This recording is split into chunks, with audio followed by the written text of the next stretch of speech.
Assalamualaikum warahmatullahi wabarakatuh. Pada hari ini saya akan membincangkan berkaitan dengan kertas percubaan kimia tahun 2019 iaitu Negeri Pahang. Soalan yang saya akan bincangkan adalah soalan 8. 8A. 3 eksperimen 1, 2 dan 3 dijalankan untuk menyiasat faktor-faktor yang mempengaruhi kadar tindak balas. Fokus pada kadar tindak balas, highlight kadar tindak balas, bermaksud kita perlu fokus pada bab kadar tindak balas tingkatan 5. Jadual 8 menunjukkan bahan tindak balas dan keadaan-keadaan tindak balas yang terlibat. 8A1 Roman, tuliskan persamaan kimia bagi tindak balas antara zinc dan asid hidroklorik dan hitung isi padu maksimum gas hidrogen yang terbebas dalam eksperimen 1. Kita perlu fokus pada eksperimen 1 sahaja. Soalan minta tuliskan persamaan kimia bagi tindak balas antara zinc dan asid hidroklorik.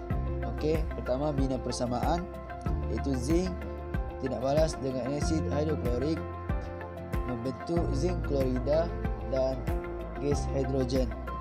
Kita seimbangkan, jadi zinc tindak balas dengan 2 mol asid hidroklorik membentuk zinc klorida dan gas hidrogen. Seterusnya soalan minta hitung isi padu maksimum gas hidrogen. Kalau kita mau mencari isi padu gas hidrogen, bermaksud kita perlu cari mol. Kita perlu maklumat yang lengkap. Apa yang saya nampak maklumat lengkap dalam eksperimen 1 ialah asid hidroklorik, kerana boleh dimasukkan dalam rumus mv/1000, iaitu 0.1 mol dm negatif 3 darab dengan 25 cm padu bagi dengan 1000 dapatlah 0.025 mol. Bermaksud kita sudah dapat mol.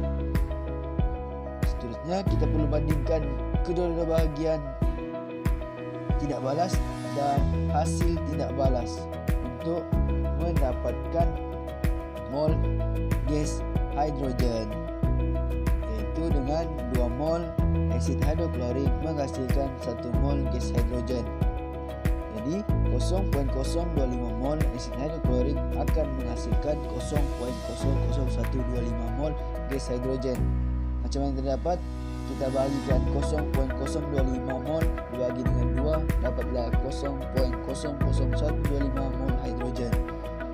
Terusnya hitung isi padu gas maksimum. Disebabkan kita sudah dapat mol gas hidrogen, bermaksud kita perlu darab dengan 24 dm padu untuk mendapatkan isi padu maksimum gas hidrogen. Contohnya 0.00125 darab dengan 24 dm padu membentuk 0.3 dm padu. Itulah isi padu maksimum bagi gas hidrogen. Seterusnya soalan 8A2 Roman, lakarkan graf bagi isi padu gas hidrogen melawan massa bagi eksperimen 1, 2 dan 3 atas paksi yang sama. Berdasarkan apa yang sudah saya hasilkan, isi padu gas melawan massa, bermaksud isi padu gas akan terletak pada paksi Y dan massa akan terletak pada paksi X.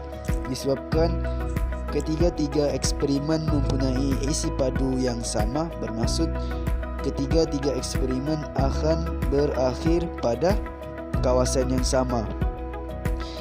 Kadar tindak balas eksperimen 3 adalah lebih tinggi berbanding eksperimen 2 dan 1 kerana eksperimen 3 pertama mempunyai mangkin. Kedua, eksperimen 3 mempunyai suhu yang tinggi.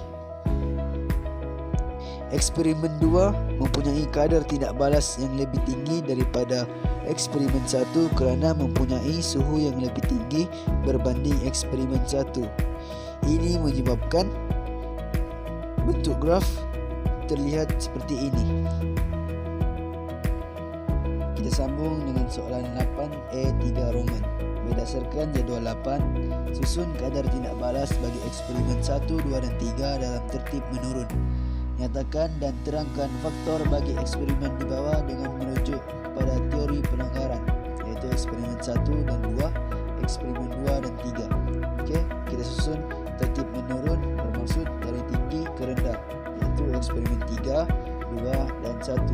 Sebabkan kerana eksperimen 3 mempunyai kadar tindak balas yang lebih tinggi daripada 2, tetapi eksperimen 2 mempunyai kadar tindak balas yang lebih tinggi berbanding eksperimen 1.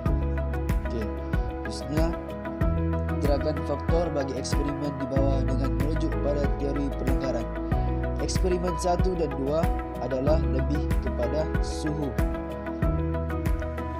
Kita lihat pada jawapan yang telah saya sediakan, iaitu suhu eksperimen 2 adalah lebih tinggi daripada eksperimen 1.